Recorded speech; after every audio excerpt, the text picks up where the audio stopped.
welcome Christian Metal Community. Here, my name is Jimmy with the Christian Metal Group. We have Jay. That's Say right. hello. Hey, everyone. Y'all doing And all today right? we have Nick Layton. Am I pronouncing that right, Nick? You got it. Perfect. First Awesome. time. Awesome. Great. Well, he is with the band Reign of Glory, so we're glad to have you on here. Well, Nick, tell us a little bit about, I guess, growing up. Did you grow up in a religious home?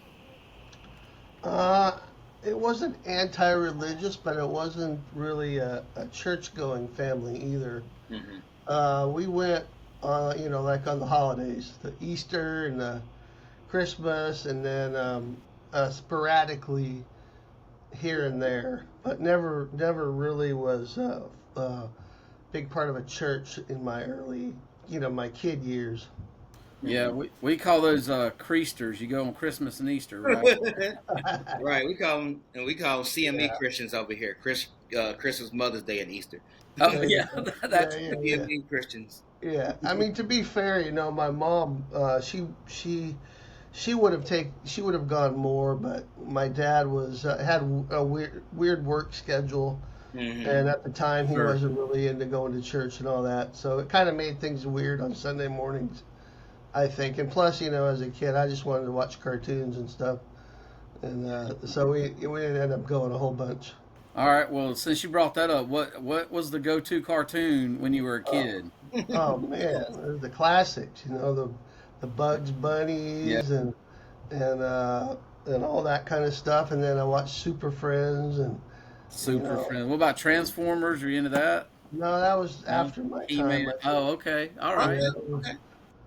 I was a '70s kid. Okay. Yeah, we were definitely '80s kids, and yes, Transformers, He-Man, all of that. Yes. Oh, Yeah, for sure. yeah, I missed the boat on that stuff. Oh no, I that's was about 10 years earlier than that. Well, that's hey, tragic, man. hey, there's nothing against you going and watching it now and getting caught up. You know. That's true. Well, that's cool. I'm always for a good cartoon.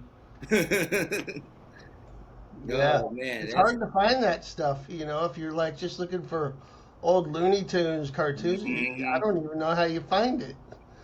I guess some of the streaming services will Yeah, play I know. those. But If I'm not mistaken, is it HBO that has like the Warner Brothers stuff, or is Warner Brothers on mm, HBO or something like that?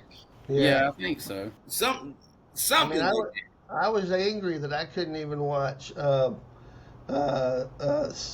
Snoopy, that. Yeah. the Christmas thing. It wasn't on Yeah, TV anymore, Oh man. yeah. no.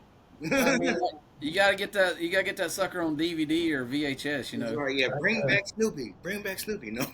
bring back Snoopy. Yeah, that'll be the name of our new album. Right, there we go. That'd be amazing.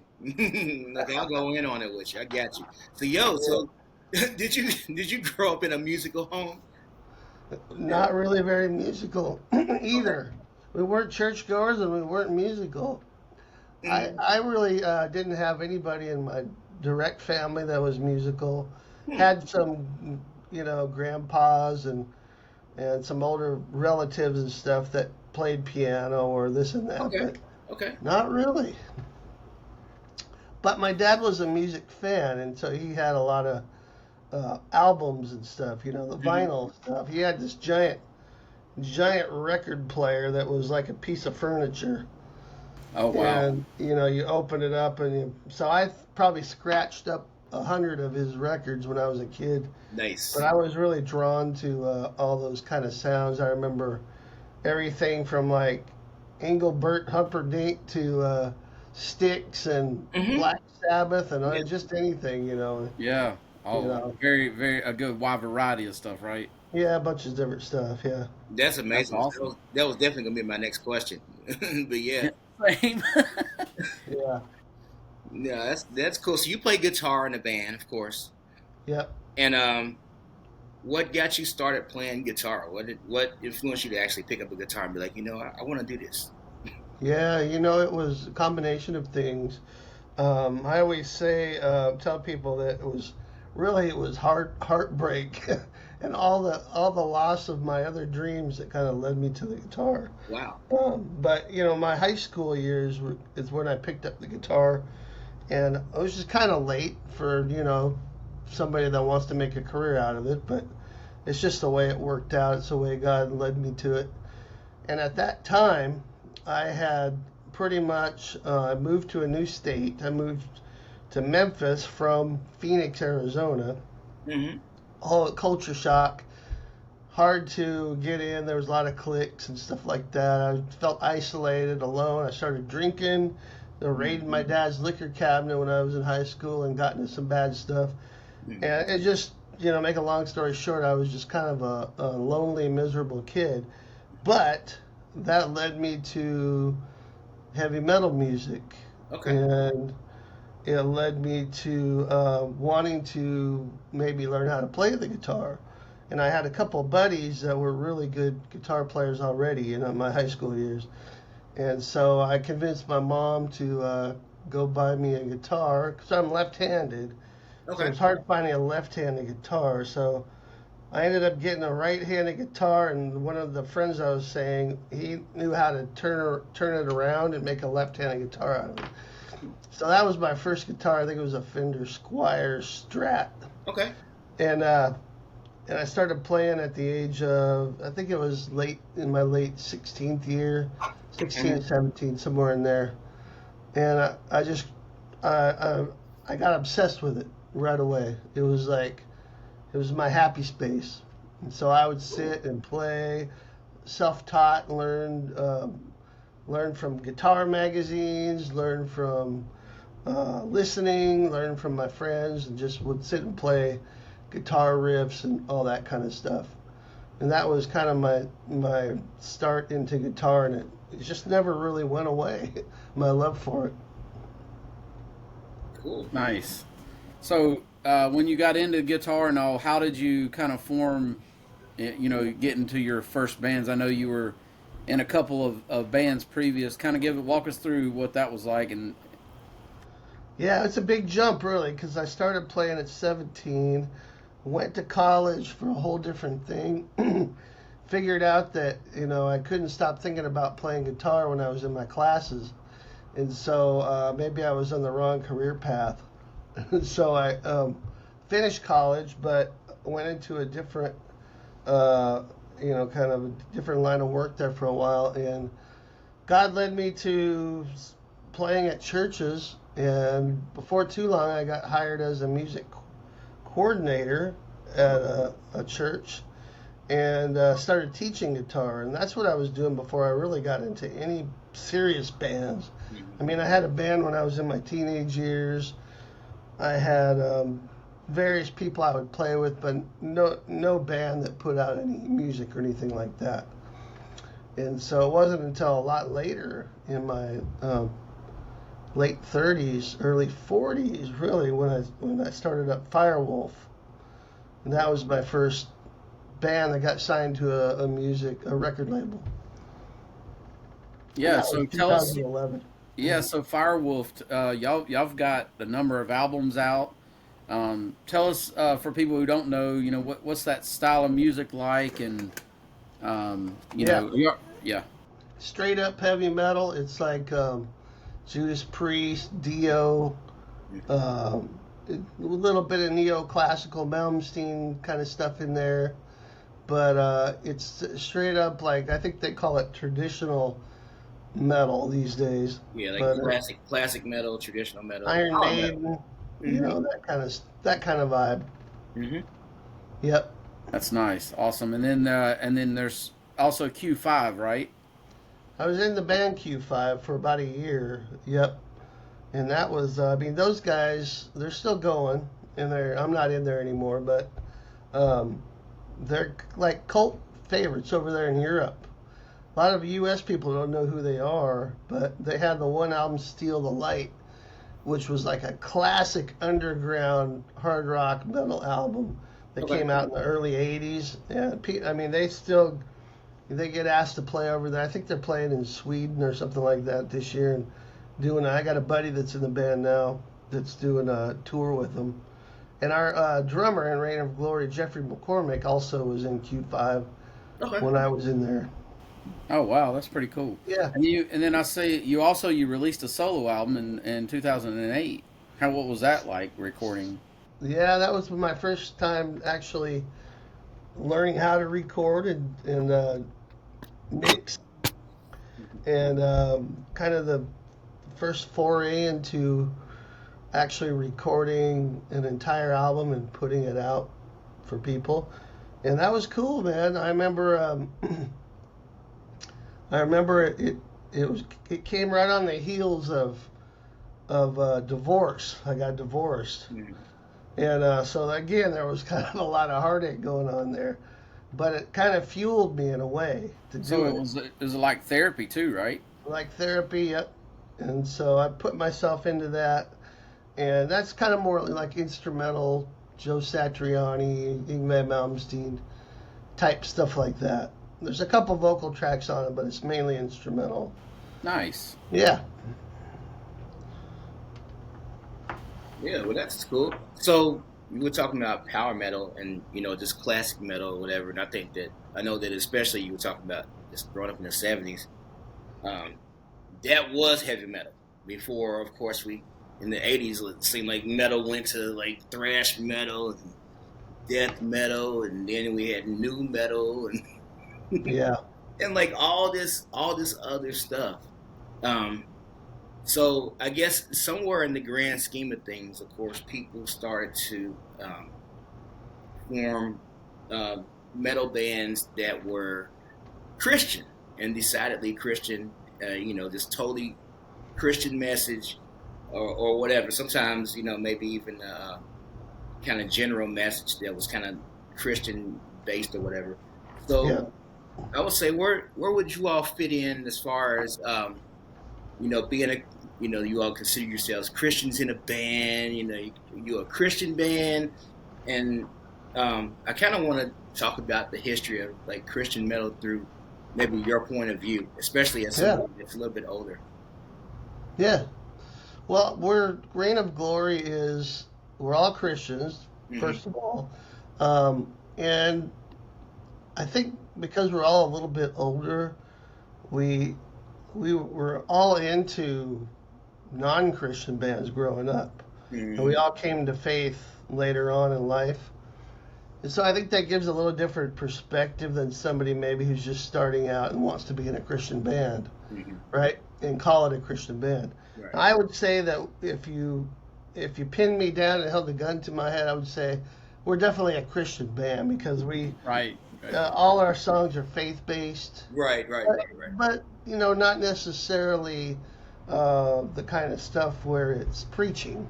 We're Well, Hmm. not you have preaching. a cross on your necklace. I mean, you have to be a Christian band, right? All right. Hey, I even got a cross on my I bracelet. mean, Oh wow! come on. Okay, there I'm a we go. I'm double fortified. I love it. Doubly protected. Yeah. I'm double, yeah, yeah. Absolutely. Yeah, so I guess I would say yes, we're a Christian band, and the label we're on is known for being a Christian label. Okay. Rocks Records, they deal Yes. mostly with Christian stuff. Hmm. I'm not ashamed to say that, but I also would say that I hope we also appeal to more than just the Christian crowd because we're really trying to reach people that aren't necessarily already Christians. Right. That's If that good. makes any sense. That's I think the trouble with being labeled a Christian band is some people will turn you out or turn you off automatically. Hmm. Oh You know? yeah, yeah. So I mean, I understand where you're coming from. It's like, yeah, we're Christians. We play music. We'll play in a bar. We'll play in a church. Whatever, right? I mean, Yep. you're making music for people, and sometimes it could be a witness to somebody. It also could be an encouragement for a believer, right? I mean, Absolutely. yeah, Yep. Yeah, we hope it's both.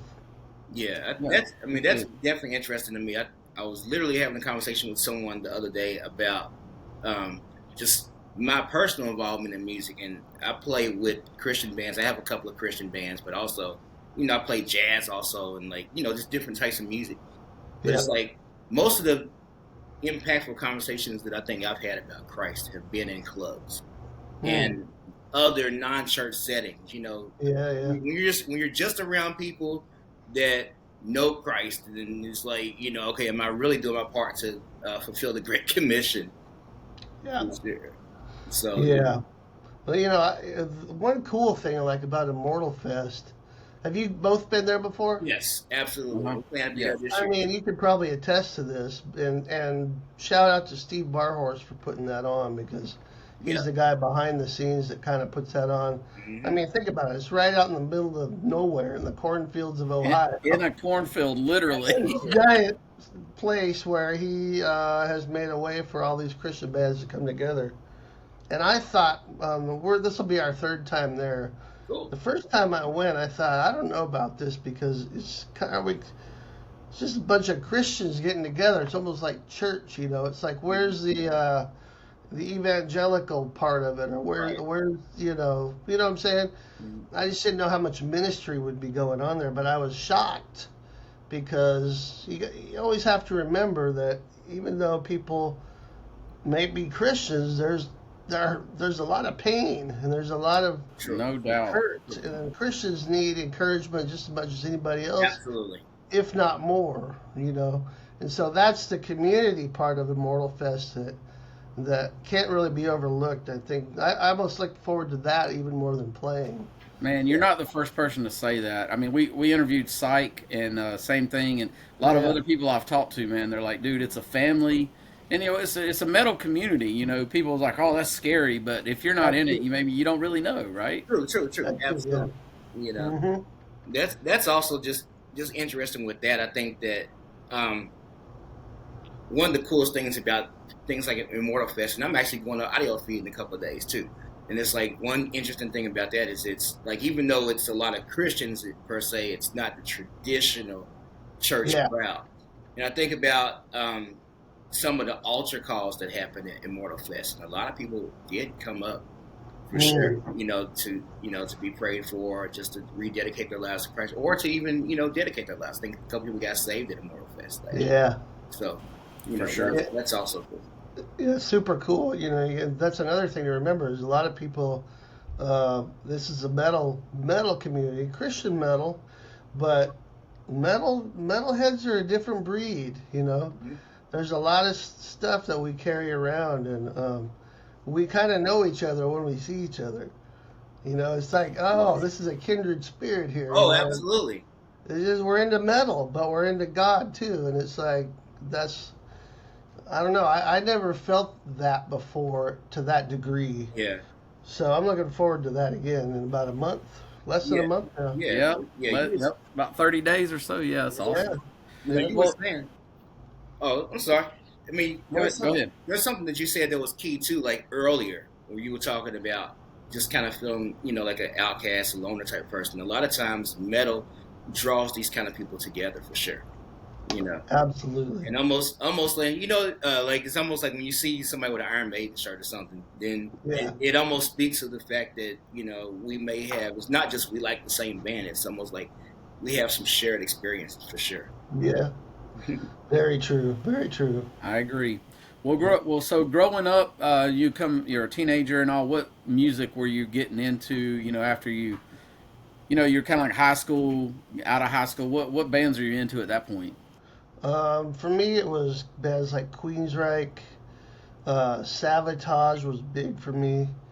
I loved bands like Dokken, and because I was playing guitar, I was also into stuff like Yngwie Malmsteen and Vinnie Moore and Eric Johnson and a lot of those virtuoso kind of guys. But it was mainly the late '80s metal that was happening. I wasn't huge into like the party metal stuff. I was the more serious kind of guy. Yeah. Now I kind of like some. I got to cringe about the lyrics on some of it, Hmm. but I kind of like the happy feeling of it compared to like the sad grungy I period. mean, I know that's a lot of bands, but the first one that comes to mind is still Panther. So, Yeah. Great musicians. I just can't listen to it. You know what I mean? yeah, I absolutely. But back then it was bands like Warrant and Poison, and that was kind of like fluffy hair metal stuff that I didn't really listen to. But now going back, I kind of like they were pretty good. They just had way too much hairspray. You know? Yeah. So going through that and all, then what was your introduction to like the Christian metal scene? Like, what do you remember getting into? Well, I didn't get saved until I was 20, and Okay. so I I sought out whatever was out there at the time for Christian metal because I don't know how I found out about it, but I knew there was some bands out there that were pretty good, and so my introduction to it was obviously Striper, Hmm.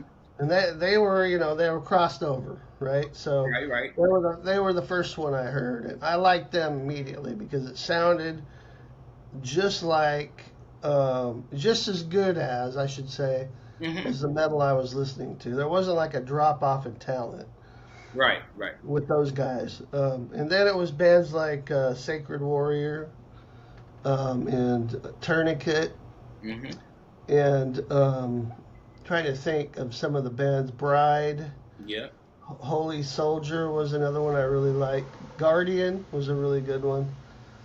So those kind of bands, I thought they were all really good musically, and so I latched onto that big time, and I started listening to that in my early 20s. It's so funny now because now I'm getting to meet some of these guys at Immortal Fest and play on the Yeah. same stage as a lot of these guys I was listening to, and I've become friends with many of them. And yeah, it's a trip in a way how God's orchestrated all that. True. But Yeah, that was kind of my early days into Christian metal. very nice. Yeah. Yeah, I loved it. I mean, I still listened to all the other stuff. When I became a Christian, I still kept all my CDs and stuff, or cassettes of the secular stuff. I just didn't listen to certain bands, Hmm. because it wasn't good for my spirit. But yeah, I had a lot of times of just me and just talking to the Lord and listening to Christian metal was very encouraging to my spirit. Yeah. Yeah. Absolutely. So I want to talk about this album. Let me pull this up too. There was a particular song I wanted to talk about, but before I do that, I want to talk about just the album overall and how I guess how much music you all have out. I'm familiar with um, I will bow, should I say? And Yeah. but how many, so is it the only album you all have out so far? Or you have another album coming out soon? Wow. Listen here, I'll show you. Yeah, here we go. Actually, this is on pre-sale right now, Okay. and this is a new album. Oh yeah, that's Yeah. so. Who did the artwork on that? Scott Waters. Okay. Of Yeah. Yeah. course Yeah. he Yeah. did. Ultimate. Of course he did. Yes, that's so good. Yeah, it's great. It's so killer. I love it. Big, full dot, but You'll yeah, be getting one. It's a wrap. yeah, yeah. He does a great job, and Yes. he did the cover for our first album too. So that's just coming out now. That's the brand new hot stuff. We've already got 2 singles out ahead of time. Hmm. It's my understanding that the people who pre-ordered it are actually getting it now, and it's not really supposed to be released until July 18th. So Rox is sending those things early. Yeah, for So sure. that's a new album called Slingshot. Cool. So as far as I will bow, is there a particular theme that you all are going for the whole album, or is it just a varied amount of subjects for the album? Yeah, more song by song basis Okay. stuff that was kind of like whatever was on the singer's mind. He wrote all Hmm. the lyrics. Okay. So yeah, it was just kind of like that, just piecemeal put together. All right. So cool. Now here's the question I was getting to. Rise of Aslan. Let's talk about that particular song. I know that a lot of, well, maybe not a lot, but I think of Narnia the band, and Mm. there's a few others that have, I guess, been influenced heavily by C.S. Lewis and Mm. his characters and the metaphors and all that other kind of stuff. So tell me how that came to be and what was the idea, behind that. Yeah. Once again, the vocalist wrote all the lyrics for it, Mhm.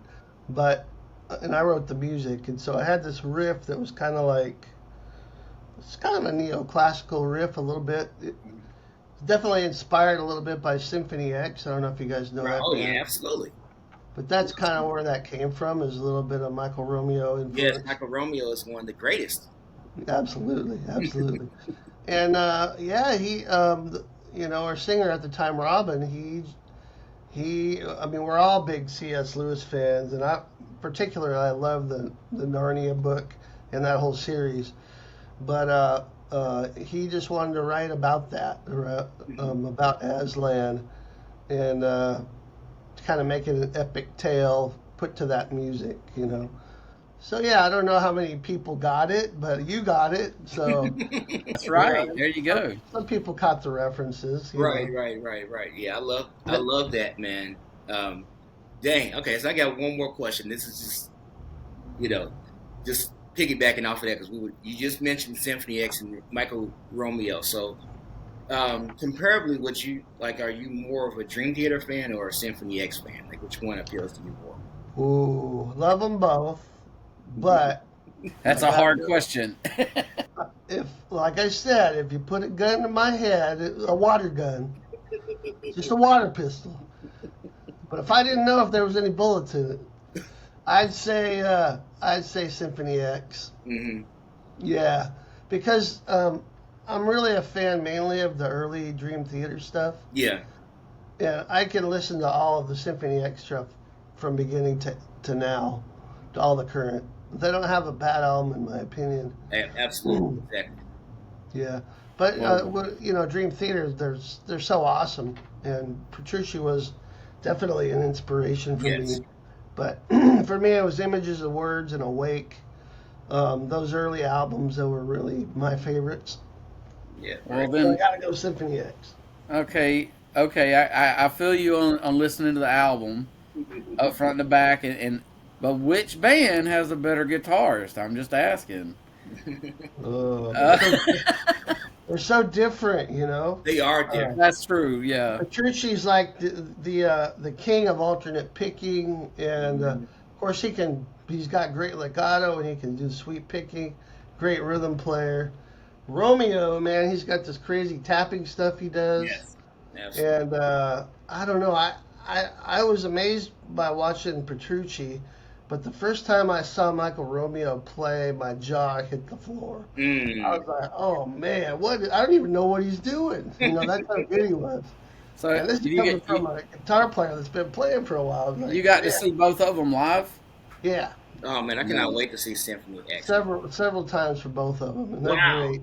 must be Yeah, nice. yeah, Yeah, yeah. that is So that was a great question, Jimmy. I think I'm gonna answer that myself too. I think that That's a good question. Yeah, so what's your Romeo, opinion? Yeah. Michael Romeo plays a couple of instruments. He plays keyboards also. Oh I yeah, think yeah, that wow. may give him like a little bit of an advantage musically. I think I like I like Petrucci's playing and even his he's diverse. He's definitely a diverse player also. And you just know he just knows his stuff. And I love like he writes some really heavy riffs. The new album and also Train of Thought. There's some really heavy. They're a little bit yeah, darker maybe, but just really yeah. heavy riffs. But you know what? Symphony X's last album was really heavy also. Like Oh yeah. they were definitely going So into you know so since we're on this subject, we got to go Symphony X or Racer X. The Battle of the X's. right the Battle That's of the right. X's, but nah. Or the band X. I mean, Right. I think That's I yeah. listen to more Dream Theater than Symphony X, but I think that they're definitely about even. Like, yes, I do listen to a little bit more Dream Theater. Just Who's the best drummer for Dream Theater? oh god, so Ah, I think Mangini is a better drummer, but I think that Portnoy plays with more feel. He just seems to. There's a certain groove that yeah. he has, and it's a signature sound. Like a lot of bands have drummers that kind of sound like other people. Mike Portnoy's style is Yeah. instantly recognizable, and I think that's a strength. It's kind of like Lars, who people hate, saying, but his style is instantly recognizable. If you can be a Yeah. drummer or a guitarist or any other instrument and have an instantly recognizable sound, then you're winning. I think. Yeah, that's a good point. Especially Yeah. coupled with good songs. If you can write good songs and your style is instantly recognizable, I better say that also. Yeah. Right, I right. agree. I'm a Portnoy guy too. I like Mangini, but Portnoy's the right guy for Dream Theater. Mm-hmm. Nice. On your on your first album, you had the Roger and uh, let's see, Robin and Jim. All of you played on the first album. Are there any changes for this new album, or is it the same lineup? What's going on with that for this new album? Yeah, it's a totally new lineup. Except Okay. Roger did play on the album, although he's not in the band currently. So we have a new bass player named Juan Van Dunk, who's also part of Les Carlson's band. Okay. Oh yeah, they're amazing. I've seen them the last 2 years at Immortal Fest too. Yeah. So he's our new bass player, but Roger played on the album. We also have a new drummer, Jeffrey McCormick, who Okay. also plays with just Les Carlson's band. You're just taking all his guys, huh? I'm taking all the band, yeah. And then our new singer is Mark Bowles from Yngwie Malmsteen. Very cool. Yeah, I have seen that. That's right. I did see that post. That's awesome. Yeah, he was the singer on the Trilogy album, which would be the one that most people would know the most. So, He's, so, he's done like 100 albums, you know. so for all these Reign of Glory fans and the new fans we're going to get over the next year with this release and everything, kind of give us your opinion on the difference between the two albums and what to expect. I think a lot of the difference. I think a lot of is vocally. They're just two different types of vocalists. Robin was more from the Deep Purple school. Mm-hmm. David Coverdale, that kind of vibe. Yeah. Mark is he's got a higher voice, so he's more from the metal side. He can hit notes that only certain kinds of dogs and birds can hear. You know, Nice. and so Super cool. he hits a couple of them on this album. I was like, whoa, man! And so he's got a great range, and he's super melodic. Mhm. I think maybe the album is a little heavier musically and less Yeah. bluesy. And I think maybe we got a little bit more radio-friendly type stuff, like really catchy songs this time around. So maybe just slightly more catchy. But That's same awesome. overall vibe. I mean, it didn't change too much. I wrote all the music on both albums, so musically it's very similar. Very good. Yeah, I know Yeah. we're looking forward to hearing that live. Yeah, we're actually. I probably shouldn't tell you guys this, but it's a kind of a secret. So make Oh. sure I don't tell anybody. Uh-oh. We won't tell anybody. Okay, the I know. plan. You're telling everybody. We're not going to say anything. Well, the plan is we're gonna play the whole new album from front to back Amazing. Oh, that'll be fun. in order. So, and we'll have a bunch of CDs and vinyl there for people to check out if they want to. And we're gonna maybe pop in a little surprise Yngwie tune at the end for the encore. So for the Yngwie fans out there. So, should be a good show. Oh, that'd be awesome. Yeah, we're looking forward to it. We've never played together in the same room, so our Oh, first wow. time on stage will be at Immortal Fest together. Wow. Okay. Well, fans No are going to be pressure, right? judging. We're going to see how this goes, Oh, man. I know That's all. It'll be it's gonna be fun. I know it's Okay. going to be great. How about that? It's going to Thank be you, amazing. thank you. You know, that's great stuff, man. Yeah. I'm excited. I definitely. We both plan to be there, like I said. So, you know, Well, hope we get a chance to hang out a little bit and chat. It'd be Absolutely, man. we're gonna Looking make sure forward to it. that. Cool. Yeah. Sweet. Oh man. So here's a question. What is your favorite thing about being a Christian? About what? About being a Christian? Oh. I think it's the peace that I have as I go about my daily life in knowing that no matter what happens or how bad things go or how upset I might get Mm-hmm. or what happens around me in the world, we got a crazy world right now. Mm-hmm. God's still in charge of not only my life, Mm-hmm. but the world. and He knows everything that's going on, and to have peace that He's gonna get me through it into the other side, and everyone else that calls them a Christian. He's gonna bring all of our lives to where they should be, as He works in each person's life. And I can see Him working in my life so many ways over the years and saving me from impending doom and disaster and all Right. sorts of things in spite of myself. And so I guess that would be something that comes to mind, top of mind. Cool. That's great, man. So I see you. Are you also teaching guitar? I am, man. In fact, That's before I cool. got on here, I was researching the 10 best Black Sabbath riffs Nice. to teach Okay. on my. Oh, They got the big show coming up, right? yes. Actually, in a couple days. Couple days, Mm, Saturday, I think. mm, mm. So it'll be a timely video. My YouTube channel's. Yeah, I'm big into that. I teach mainly through YouTube and online, but I have a couple students as well. Yeah, Yeah. no, So good can stuff. people like subscribe to this, or is it just free Yeah. content? Yeah, no, there's YouTube, which is free, but there's also my Patreon, which is Patreon/Nick Layton Guitar. Okay. Oh, People great. want to get into that, and I also have a website, 80smetalguitarlessons.com, All right. All where I right. have David. basically I do like digital download courses. So everything from 80s metal to technique, sweep picking, all that kind of stuff. So So can you teach these kids today how to play metalcore?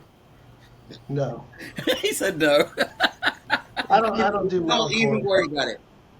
So, okay, so you're doing this online stuff, and so do you actually have a home studio, or do you all have somewhere that you all record collectively? For the albums, you mean? Just overall, yeah, like for the albums Overall, and also for your individual work. yeah. This is my studio right here. Okay. You can see the amps and stuff. I don't know if you can see it, but I got amps everywhere. I've got guitars everywhere, and I'm ready to rock. So I do all my recording right here, video and audio. I don't know what that was, um, but yeah. So, What's your favorite guitar that you own? well, I have one called a Chub Tone. Don't laugh. Never Chub. heard that. Okay. It's a builder from Charvel Guitars, and he those are basically my favorite kind of Is guitars. it is it close to you? Well, I've got one. Yeah, grab it real quick. This is not. This might be my number two. Hmm. Okay. All right. So what do you just really dig the sound? I love everything about it. I love the body shape. I love the neck, the maple neck, unfinished on the back, so you don't stick to it. Okay. I All right. love the. Usually I have two humbuckers here, but I like this situation too. Floyd Rose, nice Very big nice. headstock. Yeah, this is my favorite kind of guitar. I play other ones too, but if I had to pick, that'd be my favorite style. Awesome. Well, Nick, we've definitely learned a lot about you. Tell us one thing that fans watching this may not know about Nick Layton. I'm a huge Seattle Seahawks fan, Oh, Ah, okay, cool. and they haven't been doing too good the last few years. Yeah. But I think they're on the upswing now. So have you been a lifelong fan? Yeah, since the '70s when they started. Okay. I grew up with them, and I've been through some pretty bad, terrible years. Yeah. But also, We're still here. Yeah. What's your team? Oh man, I don't know. I'm not a huge sports guy. I mean, I like sports, but I don't really follow it. right. If for football, it's probably Florida, I guess, and my wife's from there, so Okay. yeah. I don't know, Jay, you got one? You know what? Actually, this might sound like blasphemy, but I don't. I Oh don't. snap! I definitely don't follow. You know what? I think I start paying attention to football when Super Bowl time comes. I check out the final. Yeah, I'll watch a good game. I just, yeah, I You know what I'm got you. saying? But besides that, Gotcha. No shame in that. I mean, and I don't enjoy sports as much as I used to when I was a kid yeah, because of all the overpaid athletes and the bad yeah. attitudes and all this crazy stuff going on. I So know it. Like, yeah, the attitudes are definitely different. You could tell, back in the day they were doing it for the love of the sport. I know, Yeah, I for know sure. it. I think that one thing that's interesting, and this actually ties into music too, as far as I think that um, there's a lot of corporate involvement, of course, in everything. But I think that I actually do support the pay that they get, but that's only because the people that are paying them get so much more. Chris Rock, he had a joke once. He was talking about Shaq, Shaquille O'Neal. And Yeah, he was talking about the difference between being rich and wealthy. He said, now, Shaq is rich, but the guy that writes Shaq's checks is wealthy. And wow, it's like Yeah. people, and this was like, it's probably a flaw, but just because sports is everywhere, they're actually paying these athletes a certain amount of money. It's a lot of money, but it just shows that they're making so much more money than any of the Mhm. athletes they're paying. It's kind of scary in a way, but it also yeah, shows just how much America, in and of itself, loves sports. And I think it was like that with music, of course. Now we're a lot more indie people out, but I would say the majors is the same way. Like the people that like just say somebody like Bruce Springsteen or Billy Joel. I know that Billy's kind of retiring or whatever, or even Black Sabbath, or these people that were signed to Metallica, like that were signed to like major record deals. Like they made a lot of money, but those record labels, phew, they Yeah. made so much so much more money. Way more. Way So more. that's crazy. Yeah. It was almost like destined. Some of it was destined to collapse. I'm sure it will be like that with sports at some point too. But Yeah. yeah. it's Not to mention how many record execs, embezzled money from bands and oh artists and yeah. all too, A lot of that going on. Yeah. for Hmm. sure. For sure. There's always sharks no matter what field you get into. Yes, yes. That's true. That's true. So, what can the metal community group do to support Reign of Glory? Well, they could buy the CD. That'd be awesome. Or the vinyl. Absolutely. Yeah. Rocks Records, you can get it. I'm told there will be a worldwide release for the European folks and Asia and all that coming in September. Oh, very nice. And I know if you tried to buy it now, it's my understanding is that it's really expensive with Okay. the cost of shipping and all that. But if you wait until September, if you're over in Europe, they'll have it in shops, and there'll be an easier way to get to it, as far as I know. So Okay. Will definitely it also support us be that way. available? Oh, go ahead. Sorry. Give us a like or a thumbs up or whatever on our Reign of Glory page. Yeah. No, follow on Uh, social media. Absolutely. follow. Yeah, I was going to say, will it be available at Immortal Fest? Hard Yep, copy. we're gonna have it for sure. Awesome. Vinyl and CDs Yeah. and some shirts too. Yeah. Let me get my money Check it together then. That's All right. right. Check it out. Check it out on YouTube and Spotify too, and stream that and share it with your friends. Right. Share it with your friends. Yep, absolutely. Very If you're into good. like old school hard rock and metal, I think you'll dig this. Absolutely. Absolutely, man. Well, we really appreciate your time, Yes, and thank you, this has man. been Yeah, great. Thank you. it was an honor. Nice to meet you guys, and Sure. hopefully we can do it again sometime. Absolutely. Take care. All right, God Tom. bless.